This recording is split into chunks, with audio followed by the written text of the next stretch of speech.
how are you quantifying success? If you're imagining being Mr. Beast and being, valued at 5 billion or whatever it is, okay, fine. But actually, is there a chance of opening up a genuine revenue stream that actually reinforces your B2B business where you're pitching and selling ideas to TV? And there's quite a high chance of success there because you have the skills. You're going into this already with a head start. So this is a permissionless environment. No one is going to tell you what you can and can't do apart from the laws of the land. You can sit there and do whatever you want. Psychologically, that's an incredibly challenging, can be freeing, but it also can be quite intimidating concept to get your head around. You have to start. The longer you put it off, you're just delaying the point that you start. Getting into this space and starting to build an audience and building your learning, you decide not to get into direct consumer in whatever shape it is, you are consciously making a decision that will have an impact on your business in the longer term.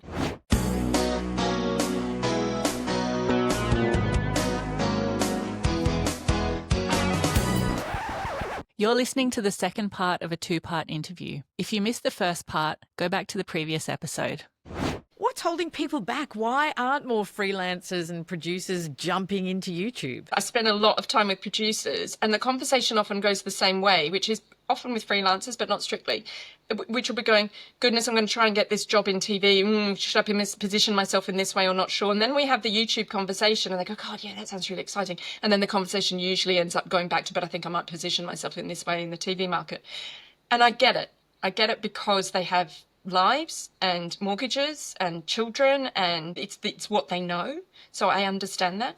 There is a whole host of reasons underneath the hood, and they're subtly different for freelancers and for production companies, but if I just speak in general terms, there's a bunch of misconceptions. YouTube is all short form. It's all skateboarding cats. It's all stuff where you have to be front to camera. None of that's true.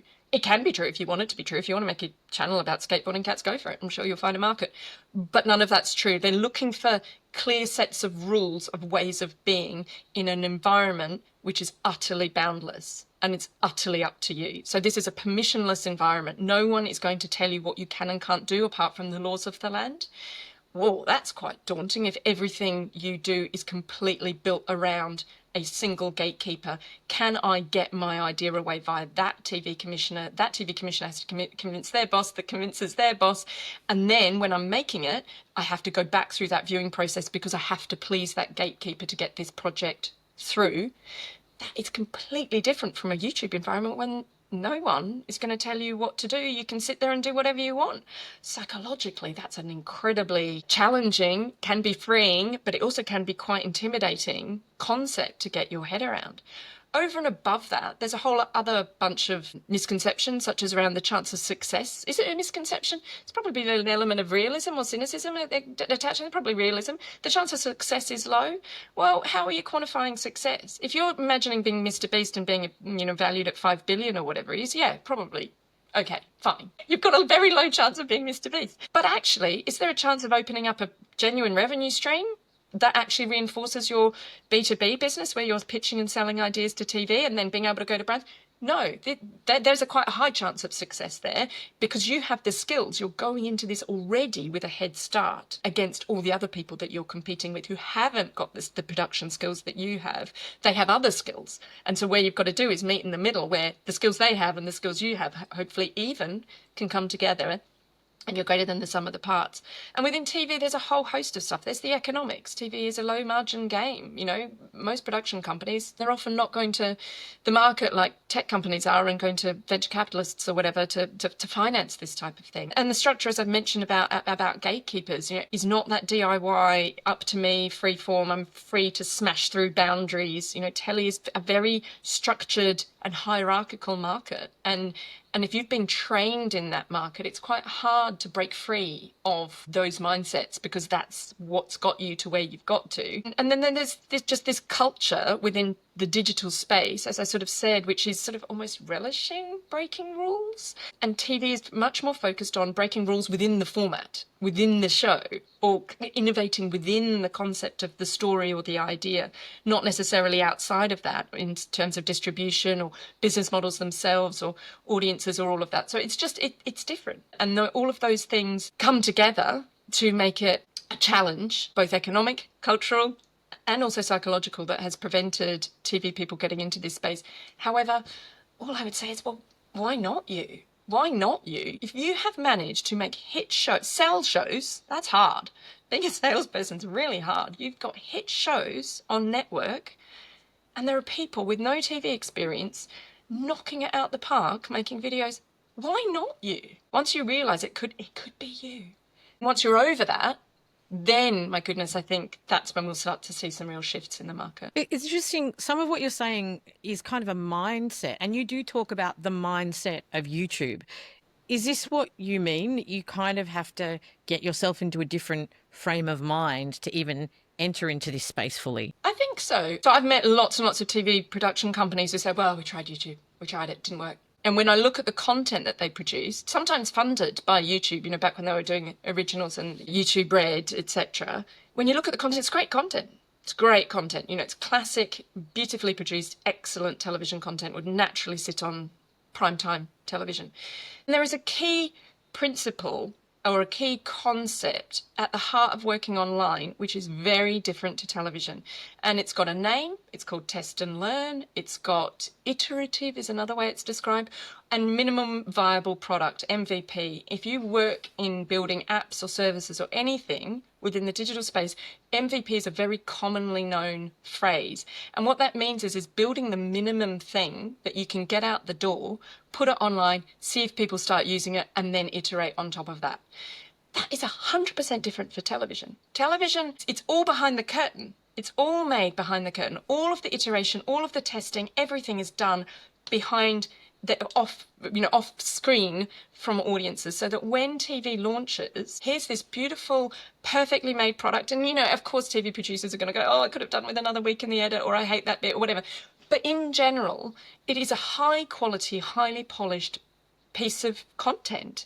And it has to be, because that's what audiences expect in that environment. And that's crucially what advertisers expect. And that's also the way we've all been trained. In YouTube land, that doesn't work, because you launch it and then if it dies, which it more likely will because you've just published this single episode, then that's how you end up with a TV producer saying, well, we tried YouTube and it just didn't work. And it's like, well, but because it's not, you're not releasing it in a way and you're not developing it in a way that is suited to the YouTube audience and also suited to how you need to creatively come up with that content. And so probably the biggest mistake producers make, and the biggest mindset shift and attitude that producers need to make, is this concept of test and learn. And what that means is you make a piece of content, you put it out there, you then see if anyone watches it, and watch that one. Okay, I'll try another one. Try again. Oh, I got 100 viewers. Most of them are me or my mum. Try again. One of them will work. And then you go, okay, why did that? Oh, okay, let's do that one again. Oh, hang on, I've got 100,000 views. Okay, then you're away. But it's that process. It is not the process of making 6 30-minute episodes that are completed and then released in a window where there is no iterative process. If you do that 6, maybe you'll just strike it lucky. But in general, this iterative process in YouTube is a central part, and part of the joy is that you can see what works, change what doesn't, keep going, and after a period of time, you can either stop completely because, goodness, I'm getting nowhere here, and go back to the drawing board to really evaluate what's gone wrong. But more than likely, you will start to reach an audience. And then over time, that means where you can start either pivoting what you're doing to match that audience's expectations, or doubling down on the bit that they really, really love. And then you're away. Yeah, because we come from television background of build it and they will come, you know, keep it secret and then let it out when you feel that it's as good as you can possibly get it. But you're right, that's so different to go, well, what if I just shoot versions of on an iPhone, keep my costs really low and just test, learn. That is really a mindset change. Yeah. It is, and other people have talked about sort of the different expectations around quality, and that's really hard too. You know, when you are, all producers drive towards a quality bar because, you know, there's an artistry involved, right? There's a creativity, there's a desire to be an auteur, even if you're making, you know, a cookery show, or it's a practitioner craft piece, isn't it? And actually being able to accept that sometimes you change that view of quality because your audience is actually they don't necessarily share your opinion on quality. They might actually be valuing authenticity more than quality, whatever that word means, if you see what I mean. Production values, I guess, is what we mean. And that authenticity and that truth, especially in a highly polished world, especially before we get a whole host of AI generated material that may actually have the quite a high level of veneer over the top. Well, actually, what's the one thing, especially, well, all TV producers, scripted and unscripted, are really great at human truths, aren't they? There is a space here for producers to step into around authenticity, around being able to tell human stories, about being able to tell real stories, and around truth. And in a world of disinformation, there's a whole host of opportunities in here that are beyond just making telly, if you see what I mean. And there's a role. There's a role and I think a hunger amongst audiences for this type of content. And if we look beyond YouTube and the opportunities there, what are the other platforms that we should really be thinking of? Like recently, I was made aware of a whole lot more opportunities on WhatsApp than I ever realized before. What are the other platforms that you'd really encourage people to look at and explore? It fundamentally depends on the nature of your production company. So pretend you're a production company that, has a really strong community element around it. Maybe you want to go onto Circle and make a Circle community, or you go onto Discord and you've got a Discord channel where people talk about your whatever happens to be your type of thing. It's podcasting. It is, maybe you make shows about books and you should be on goodreads.com or whatever. The whole concept of the direct-to-consumer market encompasses stuff that you can own and operate yourself. It encompasses community-based sites, like many of which I've just mentioned. It also encompasses audio-visual content on somewhere like YouTube or TikTok or wherever that happens to be. And then you can also, frankly, build and own your own apps, where previously that would cost a whole host of money to build an app. Now there are a whole bunch of services that anyone with no technical skills could spin up an app if that's what you want to do. So the opportunities are really boundless, and it really depends on what your specialism is. Do you have a niche specialism? Is it a genre? Is it a subject matter? Is it a type of audience? There are companies that target the teen audience, for example. There's an American company called American High, which I'm fascinated by. In that space where Disney Channel and Nickelodeon have retreated somewhat, they bought a high school, an old high school in America, and then they use that as their soundstage to make films. They've just had a film go out on Hulu, but they also have multiple YouTube channels which they're making teen drama that we can all sort of, boy meets girl, or, the baddie teacher or the bully or whatever. They're making that type of content for their YouTube channels. And they're going very tight. Teens, that's their thing. So you're thinking about, is it an audience I'm targeting? And going back to that idea of WhatsApp, I mean, it's also sometimes the most obvious platforms that you're not thinking of. Most people use WhatsApp every day, and I'm conscious that WhatsApp's experience in different territories is different. So in India, it's like an everything app. It's your e-commerce communication device. If you bought something, you communicate with the person you bought with via WhatsApp. You often buy via WhatsApp. So it's a much broader experience in countries like India. But in general, one of the key ways that I personally, and this is that risk of getting into anecdote, well, if I do it, then everyone does it, but I think it's a thing, which is discoverability and going viral. WhatsApp is a core way for content, especially comedy content or shocking content, to be spread amongst friendship groups.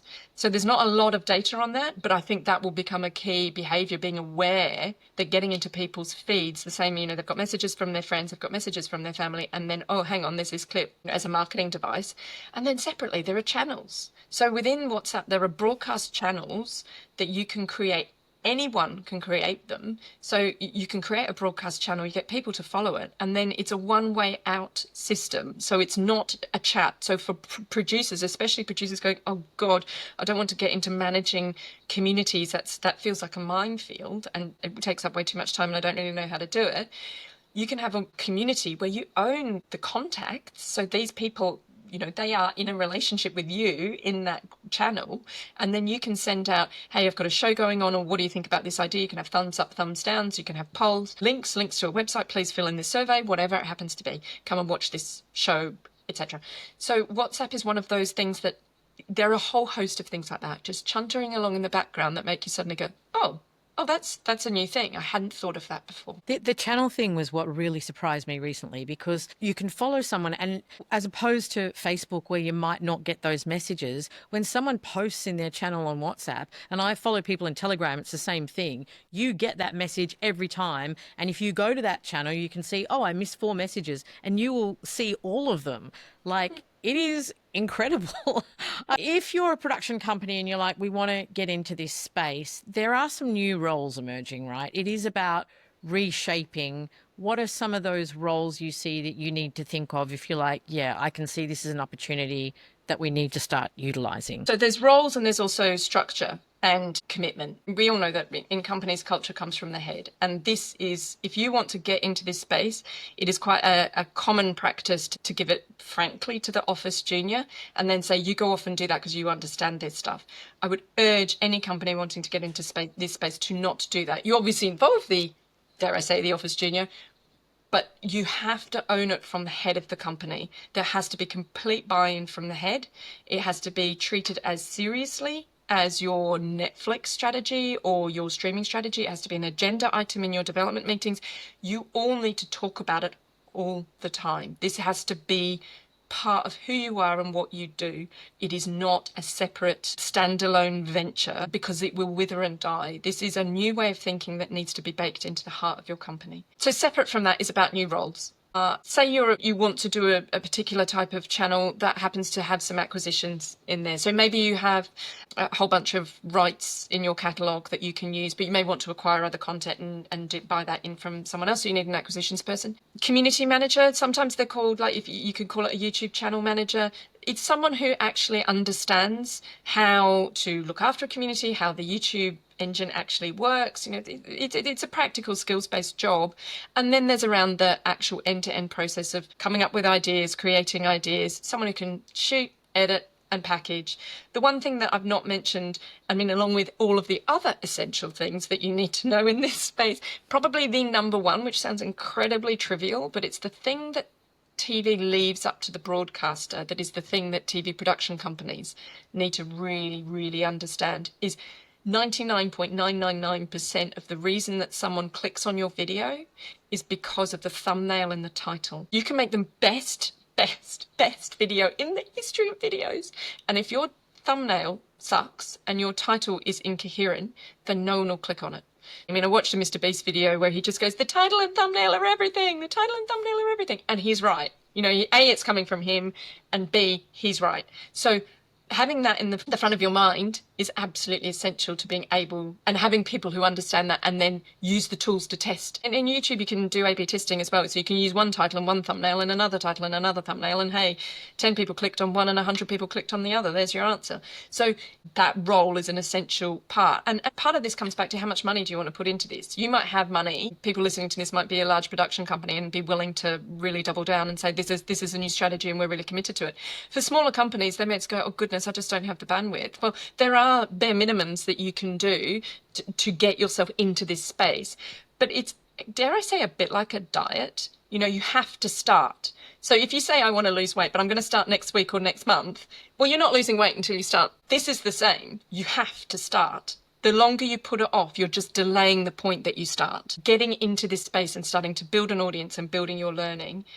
And it may be for a handful of companies, they decide not to do this. They look at it, they evaluate it, and they say, this isn't for us. We are high end, we're film, we're, you know, whatever. You're in a particular part of the market. That is a completely legitimate decision to make, but it isn't a neutral decision. This is not an and for TV production companies. If you decide not to get into direct consumer in whatever shape it is, you are consciously making a decision that will have an impact on your business in the longer term.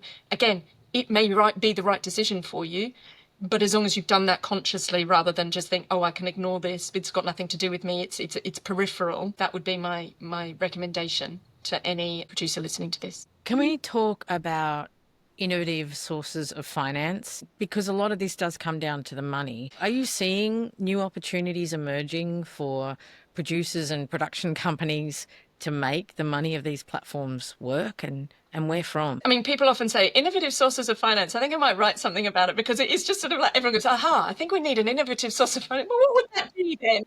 Any ideas? Where is the money coming from? Down the back of the sofa. I genuinely think this is the next big space. This is the bit that I'm like, if anyone's out there doing this, I want to hear from them because I think it's genuinely exciting. The demand, it remains. People want to watch, want to watch content. The ability to make the content remains. The bit that's struggling in the middle is the dating process of finding how to match those up, and that's what fragmentation does, and that's the challenge right in the middle, especially in a world where broadcasters, which basically were banks, where they're under pressure. And if you look also at something like Netflix or the streamers, their quality bar is going up and up and up, and the breadth of what they're commissioning is going narrower and narrower and narrower. So it's sports, or it's sports adjacent, or it's live, or it's crime, or or high-end drama, whatever it happens to be. That it's quite a narrow relative to a broadcaster. It's a relatively narrow, and that's fine. That's their play. But if broadcasters simultaneously are under pressure and are not commissioning at the volume you're commissioning, you can see how there's this mismatch.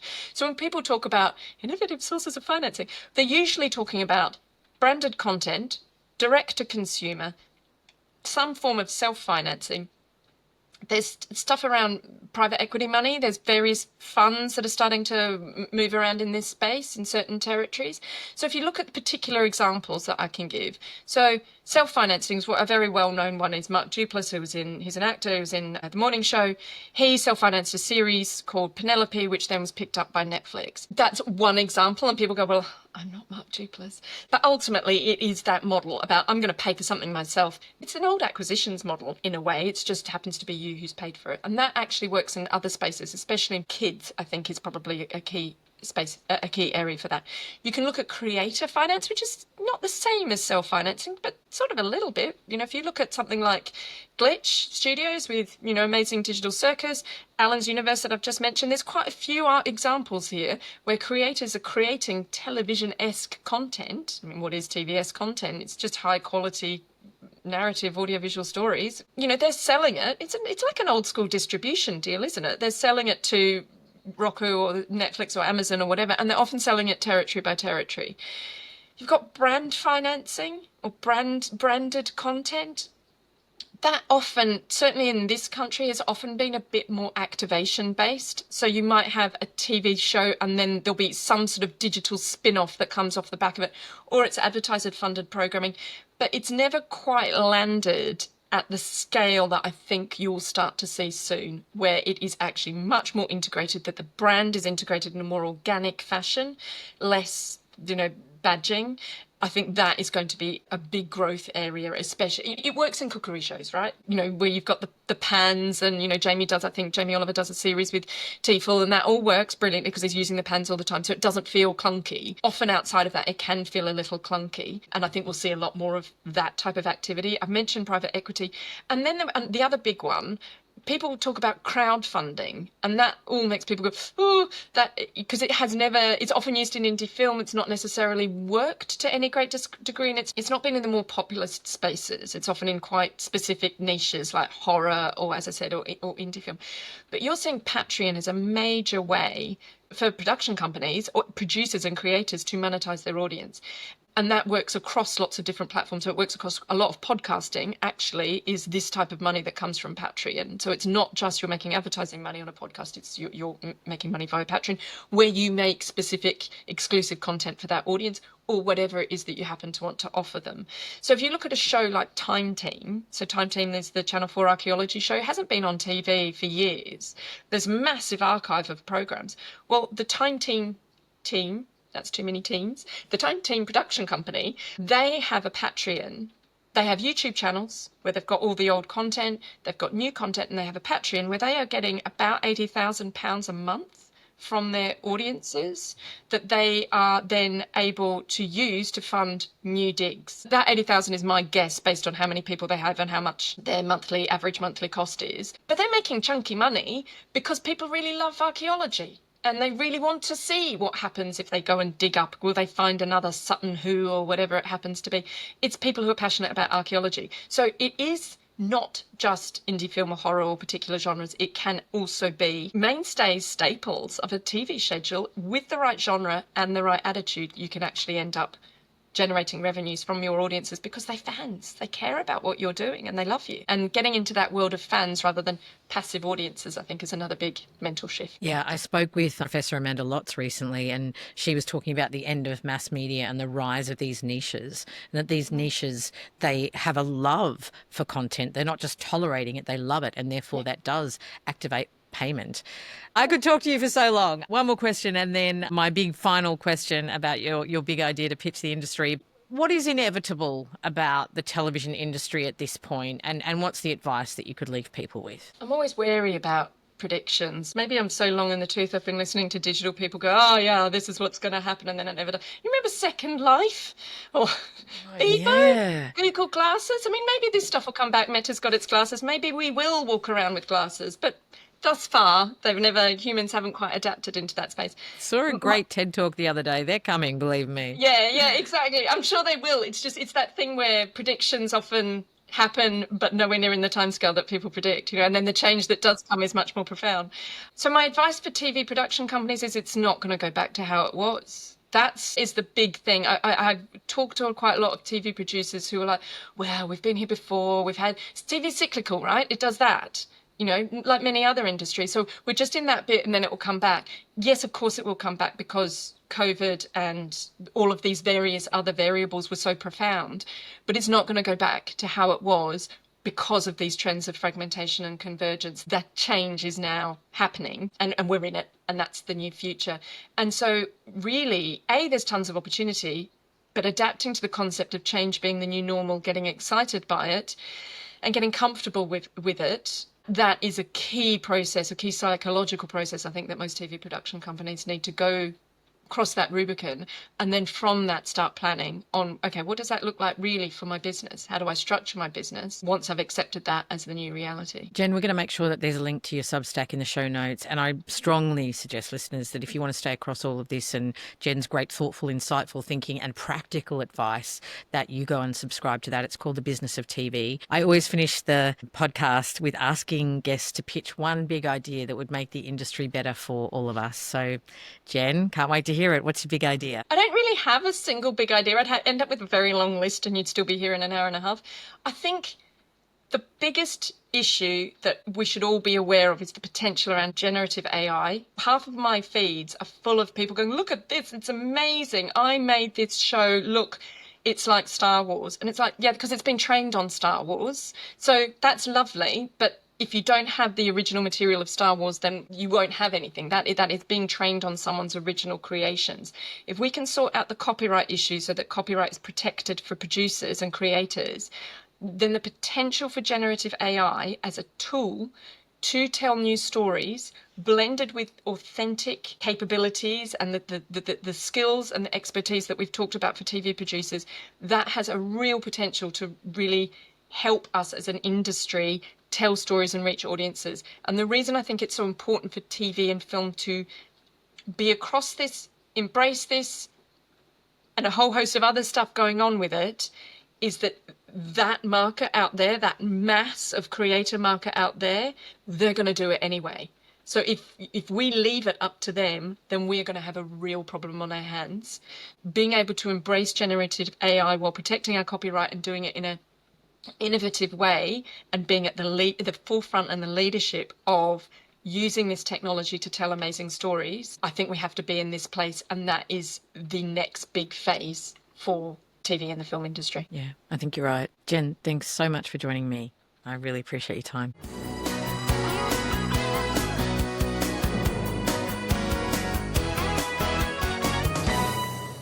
We Interrupt This broadcast is recorded on the unceded lands of the Bunurong people of the Kulin Nation and the Kaurna people of the Adelaide Plains, and we acknowledge them as the traditional custodians and first storytellers of these regions. Always was, always will be.